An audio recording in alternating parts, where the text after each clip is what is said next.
All right, let's get right into it. We have all been there, right? That sudden jarring thump from a pothole or seeing those spider web cracks crawling across the road. It feels like a never ending battle. But what if the answer wasn't just another patch job? What if the road could actually fix itself? Today, we're diving into the incredible science of self healing asphalt. I mean, really think about that for a second. When you get a cut, your skin just knows what to do. It heals, it knits itself back together. Now, imagine if our infrastructure, our roads, could do the very same thing. This isn't some far off sci fi concept. It's a real question that engineers all over the world are trying to answer right now. And you can see why it's so important.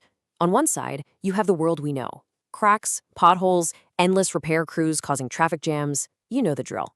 On the other side, there's this incredible vision for the future: roads that literally mend their own wounds, roads that last way longer and save a ton of money and resources. We're talking about a complete game changer. So, a revolutionary idea like this, where does it even come from? You'd think it was cooked up in some high-tech materials lab, right? Well, the real inspiration is actually much, much older. It's an idea we stole directly from nature. So let's get clear on what we actually mean by self-healing. This goes way beyond just being strong or durable. The magic words here are automatically and without human intervention. This means the material itself is smart enough to sense that it's been damaged and then start its own repair process. It's about catching those tiny little problems before they ever become massive potholes. And this is a trick we see in nature all the time. Our own skin is an absolute marvel of self-repair. You can see a plant mend a wound in its stem to protect itself and just keep on growing. So the big goal here for engineers is to take that amazing biological blueprint and, translate it into the language of asphalt and bitumen.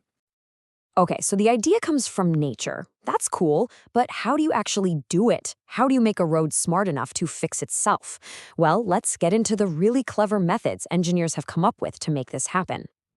It pretty much boils down to three main strategies, and each one is pretty fascinating. You can use heat, you can use these tiny little healing capsules, or you can use super strong nanomaterials. Let's break down how each of these works.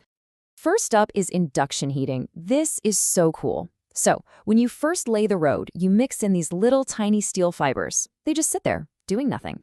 But then, years later, when tiny cracks start to show up, you just drive a special machine over the road. This machine creates a magnetic field that heats up only the steel fibers. That warmth softens the asphalt around them, letting it flow like honey into the cracks and seal them right up. And the best part? It's not a one-and-done fix. You can do this over and over again, healing the road multiple times throughout its life. The second method is almost like giving the road its own built-in first aid kit. Imagine mixing millions and millions of microscopic bubbles or capsules right into the asphalt.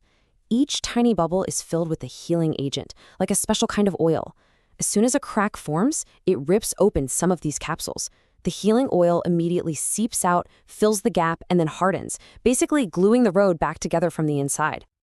And finally, there are nanomaterials. Think of this approach as giving the asphalt its own microscopic skeleton, giving it some serious super strength. By adding things like carbon nanotubes, you're making the material incredibly tough and resilient. Not only does this stop a lot of cracks from even starting, but it also helps the asphalt's natural ability to fuse back together. Now, I know this all might sound like something you'd see in a futuristic lab, but it's not.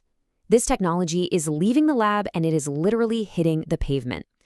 Let's take a look at where these ideas are being put to the test in the real world. Yeah, this is a global effort happening right now. The Netherlands, for instance, has been a real pioneer, using induction heating on actual public roads for years. Over in Spain, they're running trials with the microcapsule approach to see how it holds up. And researchers in China are all in on using nanomaterials to build better, stronger asphalt. This is happening. Of course, any big innovation like this is going to run into some hurdles. I mean, it's one thing to prove an idea works in a lab, but it's a completely different challenge to roll it out across the entire world. There's always this push and pull between what's possible and what's practical. And you can see this tension perfectly if you look at a place like Iraq. On one hand, the opportunities are huge. There's an urgent, desperate need for better roads that can handle heavy traffic. But on the other hand, the challenges are just as big. The initial cost is higher, you need special equipment and trained people that might not be available, and the extreme weather, the intense heat, is a major test for any new material. It's that classic struggle, the perfect solution versus the reality on the ground. So, as we start to wrap this up, it's really important to zoom out and look at the bigger picture. This whole thing is about so much more than just getting a smoother ride to work. This could fundamentally change how we think about the world we build all around us. What it really all boils down to is a massive shift in thinking. For pretty much all of history, our approach has been reactive. We wait for something to break, and then we go fix it. Self-healing tech flips the entire script. It's proactive. It's intelligent.